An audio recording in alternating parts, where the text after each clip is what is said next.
Let's look at the keyword research approach for a site that's worth about $1 million. How do I get $1 million out of earning $33,000 per month? Well, a lot of times you can judge the valuation of a website based on roughly 25 to 35 times the monthly earnings. So that is where we get that value. This is a pretty simple site once you look at it. It's called Go Downsize. It's owned by a friend of mine named Morten. And Morten's over here. He's known as the Passive Income Geek. Really nice guy. He does have a course on this, so I want to point it out just because he's kind enough to let us sort of analyze his site. And because he's a friend of mine, I was able to just ask him, hey, how did you do the keyword research for this site, Go Downsize? And I asked a few questions because I published a previous video. If you haven't seen it, I'll link in the description. Kind of gives an overview of the site in general. But we're going to go deeper and we're going to focus on keyword research in this case. So first off, I just want to show you some of the metrics over here on a tool called Ahrefs, which is sort of one of the premium tools out there for SEOs. And we can see that there's a lot of organic traffic. It's reporting 62,000 visitors per month. That's just an estimate based on the organic traffic here. And one thing that I just wanted to dive into really quickly was the keywords here. So I just looked at the keywords. That's one of the things you could do with many of the tools out there. So we're looking at the organic keywords, and I put a quick filter on how to, just so we can get a look at some of the informational content. And that's a good way to sort of hone in on informational content versus affiliate review content. Now, I'm going to do many other videos on this site. There were a lot of questions on the previous video that I published. So I'm going to get into some of the backlinking and the planning that Morten did. People were asking about the revenue breakdown, so how much he earns from display ads versus affiliate revenue and so on.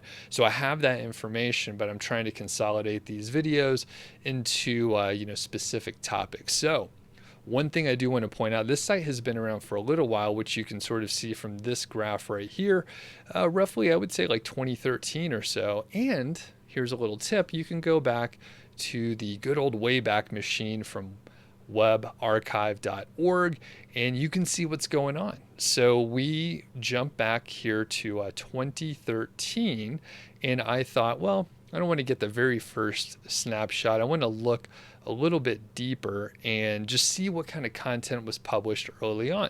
So I went down to the December 8th version and took a look here. This is loaded again from the web archive. You can do this yourself. You can look at all the different snapshots through the years and see how the site changed. But I just kind of wanted to get an idea what the site looked like early on within the first year. And I also wanted to look at some of the keywords and content that was around early on. So as I scroll down, it's a simple website. It actually looks reasonably modern. It doesn't look that dated, even though it's from 2013. So as I scroll down, I'm just going to call out some of the things that I see here. So downsize your wardrobe, simplify your wardrobe, Murphy bed kit DIY. We have furniture for small spaces.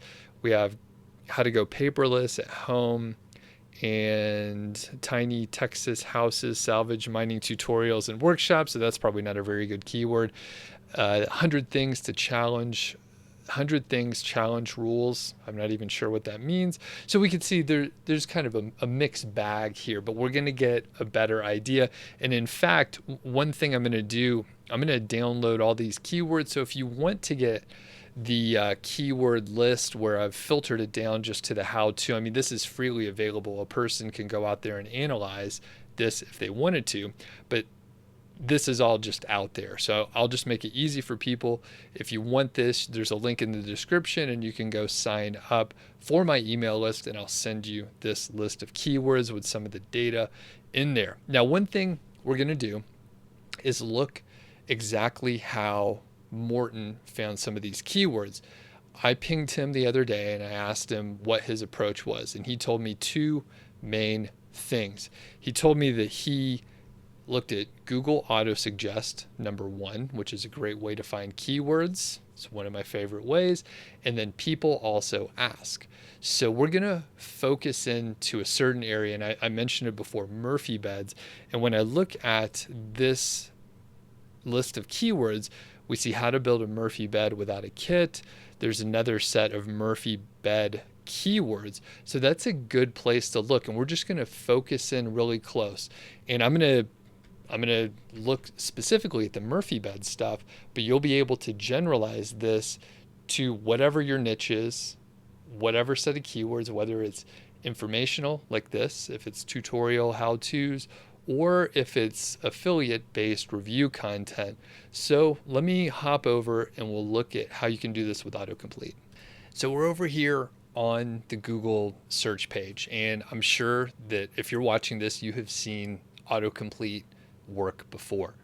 Now, the thing is, you can treat this sort of strategically, and for the sake of argument and to make this easier, let's pretend like I don't know anything about Murphy beds, which is actually true. I don't even have to pretend. I really don't know much about Murphy beds. I think it's those that fold off the wall, so if you don't have much space, it makes sense, all right? You can have that bed fold off the wall. So I Googled Murphy bed, and then we have some information that popped up. Now, some people want to buy Murphy beds as they are, but we probably want to build it, right? Probably want to build it. We'll go ahead and utilize the how-to, and then we're just going to scroll down and see, okay, so we have a few videos that pop up, and then we see people also ask. So this is something we're going to look at soon, but not yet, because we want to go deeper with this just auto suggest. So how to build a Murphy bed, and then how to do it without a kit. So that's one. And then free plans and how to build a Murphy bed with a sofa. So there are a few ideas, and this is just autocomplete telling us some different options. So we have a few of these, and we'll look at with a sofa and just see if there's any other things that pop up. A Murphy bed with a sofa in front, okay, and how to build a Murphy bed with free plans. So we all saw that before. So these are some pretty good ideas just right off the bat. Now, one thing I'm going to try to type in just Murphy bed and just click a space and see what else pops up. So we could say with a desk. See what we have. And then each time you could just keep clicking out. So with a desk attached, with a desk plans, and all of these are potential keywords. Now, sure, you may want to combine some, but in the brainstorming phase, you may just gather a whole lot of Murphy bed keywords together and figure out which ones need to have their own articles, which ones could be matched up together. So that's a pretty decent way to look at it. Now, let's look at the Murphy bed and then DIY. Okay, I can't type. Murphy bed. DIY, perfect. So now we have that. And if we scroll down to people also ask, this will give you a lot of different options, right? So how do you make a homemade Murphy bed? How much does it cost to build your own? So when you click one of those, it'll give you some information. Every time that you click one, it will give you more questions and answers. And the cool thing here is they actually give you the 2-3 sentence answer right there. Can a Murphy bed kill you? I would not even think to ask that, but people do. I'm not sure how or why they would kill you. Maybe it's some sort of artificial intelligence situation happening. I'm not sure. I'd have to read the article. So what's the difference between a wall bed and a Murphy bed? Can a Murphy bed be used every day? And so on. So we have 20 questions. And again, the more you keep clicking, the more that pop up. Why are they so expensive? So on and so forth. You have hundreds of keywords if you do this. And that is just one that I happen to see in the list there. Again, you can sort of do this again and again for different keywords. Now we're back over on Ahrefs here. And again, I just want to thank Morten for allowing us to analyze and go deeper on this website. It is a public website, and you're free to go have a look at it yourself and go look at the Wayback Machine, see how it has changed over time. And one thing I want to point out too, I showed you how Morten found those keywords initially, but you can use tools like Ahrefs or SEMrush or KW Finder, and you can look at your top 10 competitors, or look at a site that perhaps you want to get into that niche, and you could look at their top 10 competitors and then start looking at the keywords that each of these other competitors rank for as well. That gives you a huge set of data of keywords so that you have some idea of other keywords that you can approach, what's working for other blogs, and that sort of thing. So if you want to go deeper and see exactly how Morten did this, I mean, you can check out his course over here at Passive Income Geek. And as I mentioned before, if you want to snag and download the keywords, perhaps you want to analyze it a little deeper, you can get access to those by signing up for my email list. There is a link in the description, and I'll be putting out more videos on Go Downsize. So let me know your questions if you have any. If you want me to go deeper in a particular section, just let me know.